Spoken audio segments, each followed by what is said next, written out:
warm hello in a quite chilly time of the year. Well, yeah, that sure was quick. Christmas holidays have come and gone. I sure hope that you all had some great holidays with your friends, with your family, and a hopefully very smooth start into 2025. On the model side of life, we do hope that we will have a smoother 2025.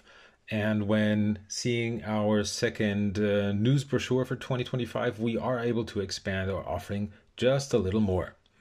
Let's see what we have for you this time around. In both our main scales, 1 to 500 and 1 to 200, we have something small, something big, and a lots in between. The smallest release this time around in the 500 scale is Croatia Airlines' new A220. Its future sole aircraft, as the airline will be retiring its aging A319s, A320s, and also the Q400 fleet, as more and more A220s are delivered by Airbus. The largest new release in 500 scale being the now fourth edition of BA's A380 Super Jumbo. The last edition was released back in 2017 and has been sold out for some years now. As for the in-betweens, we have a Eurowings A320neo, and yes, it is in the standard livery this time around. We know that a lot of people have been waiting for a regular color scheme version after the few Eurowings special liveries we had made to date. We are also filling two significant gaps in the fleets of two major airlines. In both cases, they are 787-9 Dreamliners, one being in Qatar Airways livery, the other in the current colors of United. Not really in-betweens due to their size and cargo capacity, we also have two new freighter models for you. One in the unmistakable light blue of Maersk of Denmark, following the quickly sold out 767, and a 777 in the also very unmistakable livery of Etihad Airways from Abu Dhabi. We had produced a model of an A330 way back when the cargo division was still called Etihad Crystal Cargo, but this is the first freighter in the current colors of Etihad.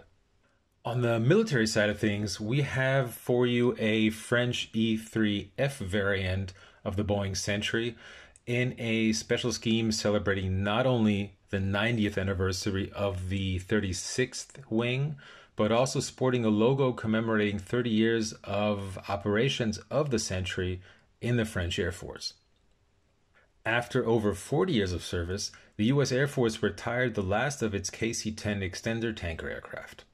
To commemorate the farewell of the Gucci 10, as the aircraft was also called by crews, due to its, in comparison to other military transports, comfortable and quite spacious interior, we are working on a little limited edition series of 3 KC-10s to commemorate the Trijet. We, in this package, have the second last KC-10, retired back in September 2024 from Travis Air Force Base. We knew the serials of the last 2 aircraft, but could not find out in advance which one would be the absolute final aircraft to be retired. So it turned out to be a 50-50 decision. 2 more KC-10s will follow in their respective delivery color schemes. One aircraft you had been asking for a long time already, but which inquiries greatly increased for recently, was for new, long, stretched 757s. The reason for the increase in inquiries? That certain German leisure carrier with the stripes all over their aircraft. That was also for us the deciding factor to go ahead and invest in a new fuselage tooling for the stretch-300 variant. But to start off, also as we had to wait for some last green lighting from Condor before we were able to lock in the schedule, we first have here an equally colorful 757-300 commemorating Iceland's 100th anniversary of independence. On a side note, while doing some reading, I noticed that the 757-300 is the longest single-aisle twin-engine jet to date. It's just 3 meters shorter than the longest DC-8 variant, but that still required 4 engines and had less seats. That, to me at least, shows how far aircraft have grown in just 2 generations. As for the 1 to 200 scale, we also have a range of big and, in comparison, very small releases for you to choose from. Starting out on the top end, we have an A350 in the colors of Emirates. This is actually the first new aircraft type to enter the Emirates fleet since 2008. And we also have the new flagship of Swiss leisure carrier Edelweiss in its unique livery. The A350 will be replacing their A340s quite quickly. I think they should be out by the end of 2026. I also just noticed that I forgot to mention that both the Edelweiss and Emirates A350s are also available in the 500 scale in this same news package. And then we also have the other end of the spectrum in commercial aviation, the Beech 1900D. The Beech Aircraft Corporation started out building the legendary Model 17 Staggerwing back in the 1930s, later designing such well-known general aviation aircraft as the Bonanza or King Air series.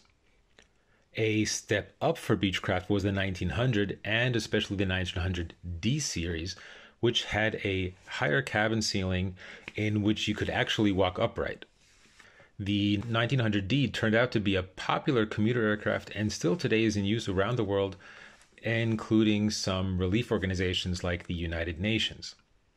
Next to around 100 other fixed-wing aircraft used by the UN, the 1900D is used to transport personnel, food, and medical supplies to remote areas without any airport infrastructure.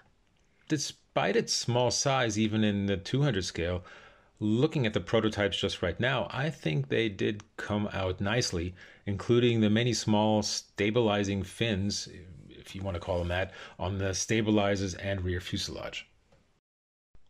And now, after you've probably seen the 200, the 500 scale releases in the new release brochure, probably have skipped on or closed the brochure, but I don't want you to overlook this latest snapfit release, our first A330 tanker aircraft in the 200 scale.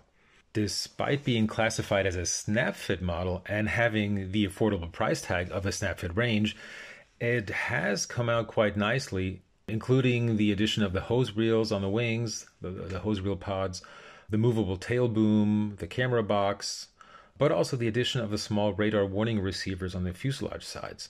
So if you are interested in military aviation in general and or the 200 scale, it might really be worth a look or two. As a last but definitely not least bit of information, the next live stream on Instagram will be on January 21. This time we will be starting a little later at 5:30 p.m. Central European Time, as we noticed last time that more of you tuned in around that time only. I look forward to hearing, or rather reading from you during our next chat on January 21. Until then, take care, and thank you once again for tuning in. Yours truly, Stephan Külgen.